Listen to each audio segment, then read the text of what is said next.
Selamat siang, perkenalkan nama saya Maria Viola Adeli.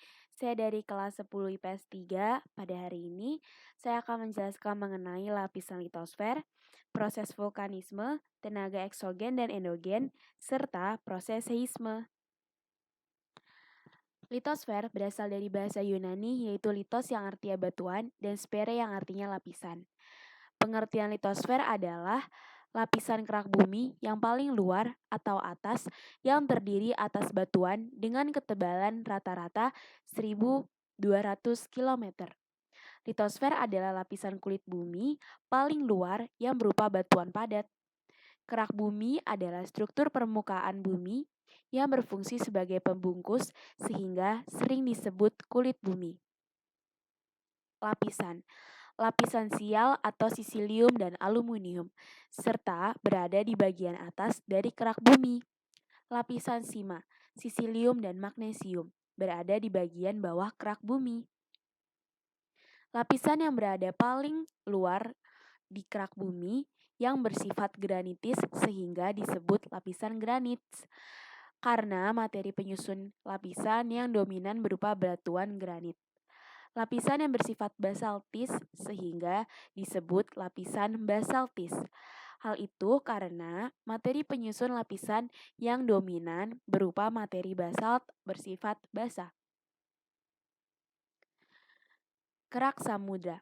Kerak samudra kaya akan Si dan magnesium, alias berat basahnya. Berat jenisnya tinggi, yaitu 3,06 cm kubik. Umurnya muda, tipis yaitu 7-10 km. Kerak samudra biasanya membentuk lautan. Lapisan kerak samudra. Material lapisan kerak samudra paling atas tersusun dari material sedimen yang tebalnya hingga 800 meter. Lapisan kerak samudra mengalami pembaruan tersebut terus-menerus oleh adanya aktivitas vulkanisme di sepanjang celah-celah dasar laut.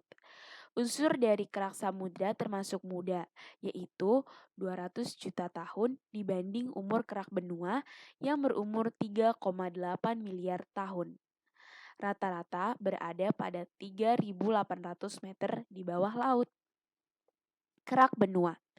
Kerak benua adalah kerak yang komposisinya kaya akan Si dan Al alias asam. Karena itu berat jenisnya rendah, yaitu 2,7 gram per cm kubik. Selain itu, umurnya relatif tua dan tebal sekali, yaitu 20-70 km.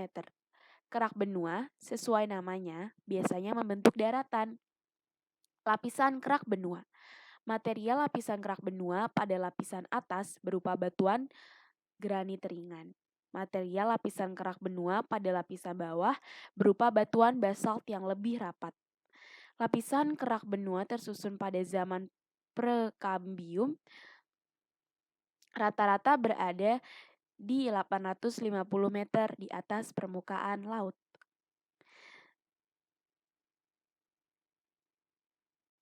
Proses vulkanisme. Proses vulkanisme adalah proses yang berhubungan dengan aktivitas gunung api aktif, yakni pergerakan magma dari dalam litosfer yang menerobos ke lapisan atasnya atau sampai ke permukaan bumi. Adapun magma adalah batuan cair atau semi, cairan yang tertampung dalam ruang di bawah kerak bumi yang disebut kamar magma. Magma yang keluar hingga mencapai permukaan bumi disebut lava.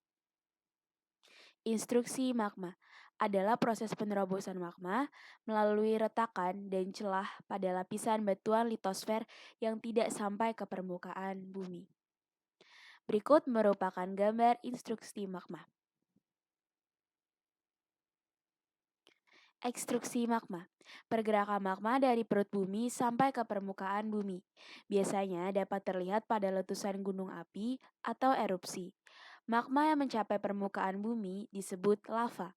Lava yang berada di permukaan bumi akan bercair dengan eflata atau bahan pirokaltik menjadi lahar. Terdapat dua jenis lahar di permukaan bumi, yaitu lahar panas dan lahar dingin. Berikut merupakan gambar ekstruksi magma. Jenis erupsi gunung api.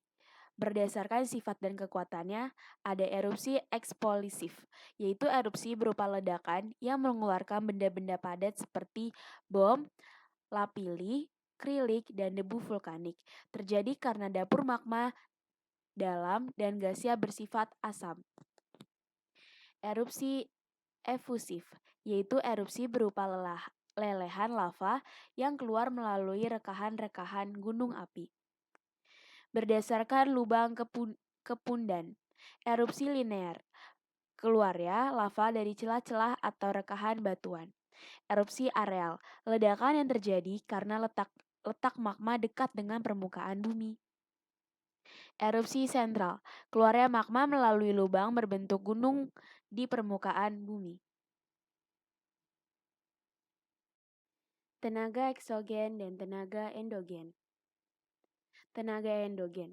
Tenaga endogen adalah tenaga yang berasal dari dalam bumi yang bersifat membangun atau konstruktif. Berikut adalah jenis tenaga endogen. Tenaga endogen ini dikelompokkan menjadi tektonisme. Tektonisme merupakan peristiwa yang menyebabkan perubahan bentuk kulit bumi. Tenaga tektonik merupakan tenaga pembentuknya. Tenaga tektonik terbagi menjadi dua jenis gerak, yakni gerak epirogenetik dan gerak orogenetik. Vulkanisme. Vulkanisme merupakan peristiwa yang berhubungan dengan gunung berapi, yakni berupa naiknya magma dari dalam perut bumi. Gempa bumi atau seisme. Gempa bumi adalah getaran permukaan bumi yang disebabkan oleh kekuatan-kekuatan dari dalam bumi dan merabat sampai ke permukaan bumi. Gempa bumi diklasifikasikan menjadi 3 berdasarkan sebabnya. Berdasarkan sebab terjadinya, yakni gempa tektonik, gempa vulkanik, dan gempa runtuhan. Tenaga eksogen. Tenaga eksogen adalah tenaga pembentuk muka bumi yang berasal dari luar, yakni berupa tenaga air, angin, sinar, matahari, maupun tenaga dari makhluk hidup. Tenaga endogen dikelompokkan menjadi tenaga eksogen, pelapukan, pengikisan atau erosi, pengendapan atau sedimentasi. Pelapukan. Pelapukan ialah proses hancurnya batuan dari bongkahan besar menjadi bagian yang lebih kecil sehingga menjadi tanah. Pelapukan terjadi karena dipengaruhi oleh faktor cuaca, misalnya suhu. Jenis-jenis pelapukan diantaranya yaitu pelapukan mekanik, pelapukan kimia, dan pelapukan biologis. Pengikisan atau erosi. Pengikisan adalah proses pengikisan permukaan bumi oleh media yang melibatkan pengangkatan partikel batuan. Pengendapan atau sedimentasi merupakan proses pengendapan massa, batuan atau material yang terbawa oleh angin, air, maupun es. Adapun beberapa jenis proses sedimentas menurut tempat pengendapnya, yaitu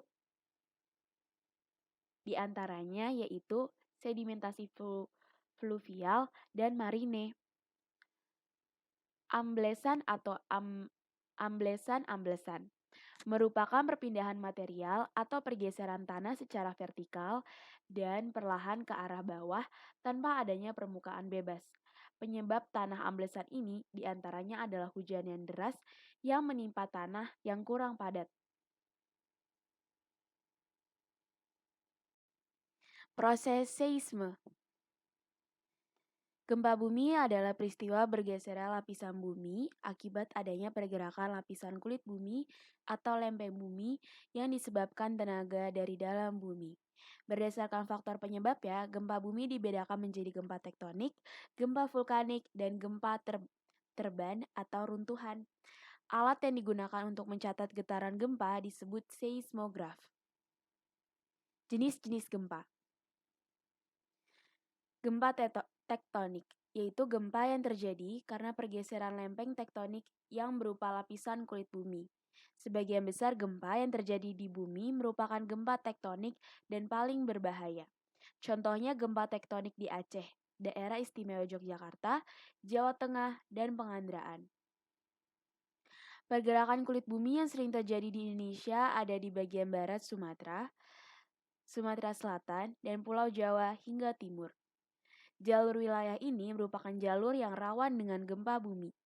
Gempa bumi tektonik yang bersumber dari laut biasanya diikuti dengan gelombang besar atau tsunami. Semakin besar gempa bumi, semakin besar pula kemungkinan timbul tsunami. Gempa vulkanik. Gempa vulkanik yaitu getaran kuat di sekitar gunung berapi yang diakibatkan oleh aktivitas magma yang akan keluar ke permukaan bumi, yang tersumbat dalam batuan beku dalam. Contohnya, aktivitas Gunung Merapi di daerah istimewa Yogyakarta yang mengeluarkan awan panas wudus gembel. Gempa vulkanik ini terjadi sebelum dan selama letusan itu terjadi. Gempa terban atau runtuhan. Gempa terban yaitu getaran kulit bumi yang disebabkan karena adanya runtuhan. Biasanya terjadi di daerah yang terdapat banyak rongga-rongga di bawah tanah. Macam-macam skala gempa. Skala 2. Skala lebih kecil dari 2. Gempa lemah sering manusia tidak bisa rasakan. Skala 3,5 sampai 4,2 dirasakan sedikit orang. Skala 4,9 sampai 5,4 dirasakan oleh banyak orang. Skala 5,5 sampai 6,1 kerusakan ringan pada bangunan. Skala 6,2 sampai 6,9 kerusakan agak besar pada bangunan. Skala 7,0 sampai 7,3 kerusakan serius, rel bengkok, jalan pecah. Skala lebih besar daripada 7,4, gempa kuat dan dapat berakibat fatal. Berdasarkan hipocentrum atau kedalaman pusat gempa, gempa dibedakan gempa dangkal, yaitu gempa yang kedalaman hipocentrumnya kurang dari 60 km kubik kuadrat. Gempa menengah yaitu gempa yang kedalaman hipocentrumnya antara 60 km sampai 300 km. Gempa dalam yaitu gempa yang kedalaman hipocentrumnya lebih dari 300 km. Sekian presentasi dari saya mengenai lapisan litosfer, proses vulkanisme, tenaga eksogen dan endogen, serta proses seisme. Kurang lebihnya mohon maaf. Terima kasih.